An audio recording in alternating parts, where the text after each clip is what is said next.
राम राम, जय श्री राम मित्रों।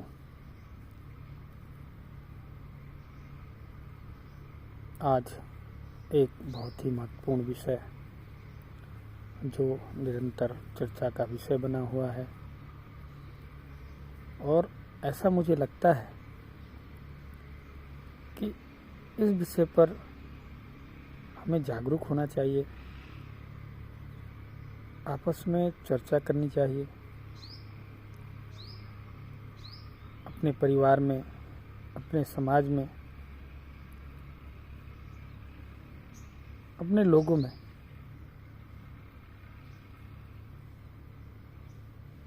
क्योंकि जब तक हम किसी विषय के बारे में गंभीरतापूर्वक विचार नहीं करेंगे, सोचेंगे नहीं, चर्चा नहीं करेंगे, वो विषय अछूता रहेगा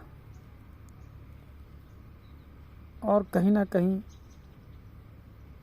वो हमें नुकसान पहुंचाता रहेगा, पीड़ा देता रहेगा।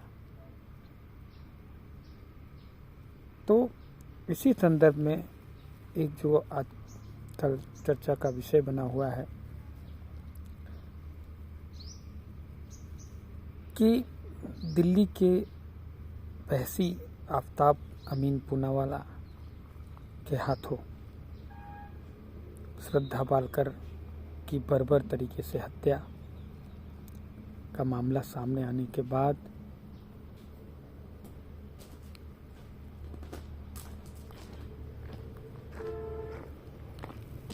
मेरा ऐसा मानना है कि लव जिहाद के विषय पर भी चर्चा होनी ही चाहिए। मैं जानता हूँ चर्चा होती है निरंतर, हमारी सरकार, हमारे प्रबुद्ध जन इस विषय पर चर्चा करते हैं,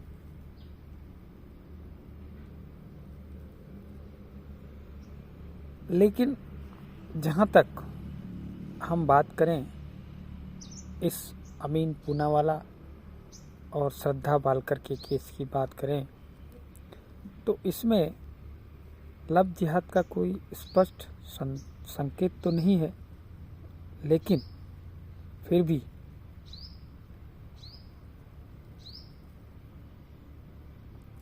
इसका मतलब ये नहीं होता कि ये चर्चा नितांत आधारहीन है। आधार है, क्योंकि बीते दिनों लखनऊ में 19 साल की निधि गुप्ता की सुफियान नामक युवक ने हत्या कर दी। वह निधि पर मतांतरण का दबाव बना रहा था। उसके बार बार मना करने पर उसने उसकी हत्या कर दी।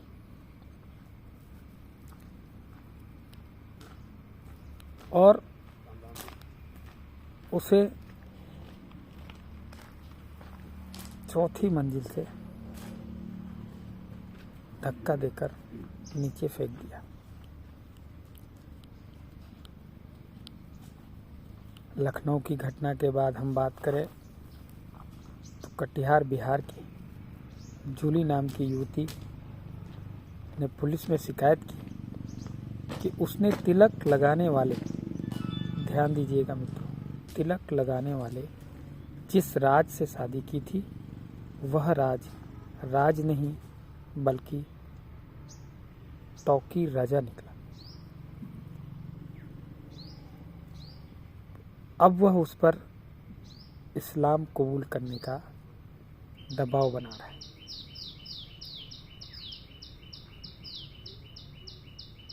कितनी पीड़ा सहती हुई हमारी बहनें आज इस दंश को झेल रही हैं।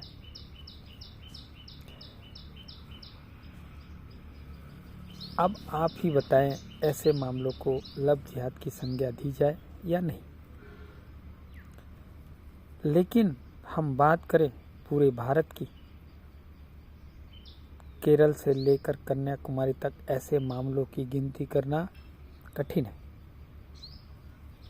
जिसमें छल कपट से दूसरे मजहब की लड़कियों से पहचान छुपाकर विवाह कर लेना, विवाह उपरांत उन पर पंथ परिवर्तन का दबाव बनाना, पंथ परिवर्तन के लिए विवश करना।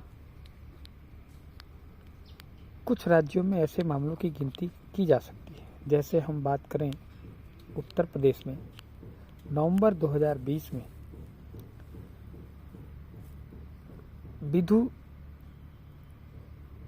विधि विरुद्ध पंथ परिवर्तन प्रतिषेध अध्यादेश के रूप में एक कानून अस्तित्व में आया।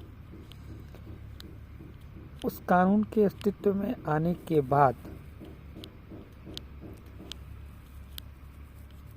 लगभग मतांतरण के 291 मामले सामने आ चुके हैं।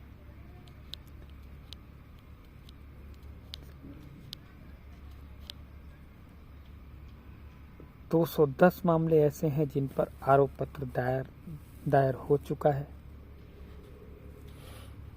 अमरोहा के एक मामले में लव जिहादी यानी पहचान छुपाकर दूसरे समुदाय की लड़की से शादी करने के लिए उसका अपहरण करने वाले को इसी साल सजा भी सुनाई जा चुकी है। एक प्रमाण है, ये प्रत्यक्ष हमें समाज में दिखाई दे रहा है कि किस प्रकार से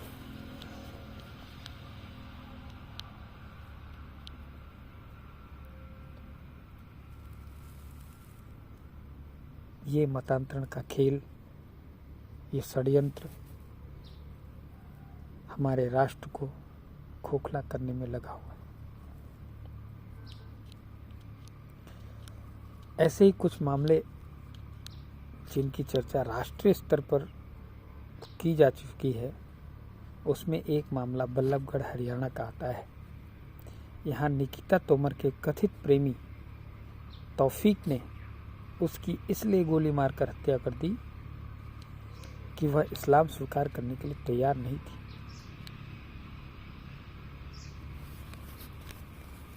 तो विषय समझ में आता है, लेकिन हम सब मौन रहते हैं। मौन रहने का भी समय नहीं है मित्रों।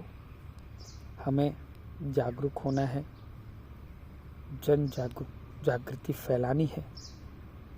अपने समाज में अपने परिवार से शुरू करना है। खुलकर बेझिझक हमें बातचीत करनी है। अपने बच्चों को समझाना है, उन्हें इस प्रकार के हो रहे षड्यंत्रों को से आगाह करना है, अवगत कराना है। ऐसी घटनाएं हमें पड़ोसी मुल्क पाकिस्तान की याद दिलाती हैं कि किस प्रकार पाकिस्तान में हिंदू, सिख, ईसाई लड़कियों का अपहरण कर उनसे जबरन निकाह करने के प्रसंग सामने आते हैं। तो कहीं ऐसा लगता है, ऐसा मन में विचार आता है कि क्या ये निकिता तोमर, अंकिता, निधि गुप्ता के मामलों में क्या कोई अंतर नजर आता है? सारे मामले लव जिहाद से जुड़े हुए हैं। हमें लव जिहाद के इस तानों को आगे बढ़ने से रोकना होगा।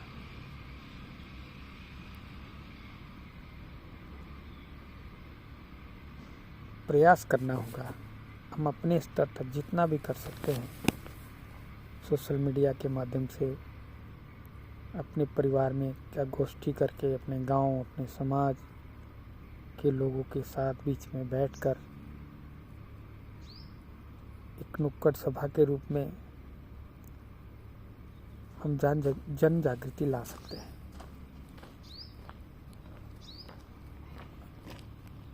आज का ये विषय पूरा करते हुए मैं पुनः आप सभी भाइयों को प्रणाम करता हूँ और आग्रह करता हूँ कि जरूर इस विषय पर हम ध्यान दें।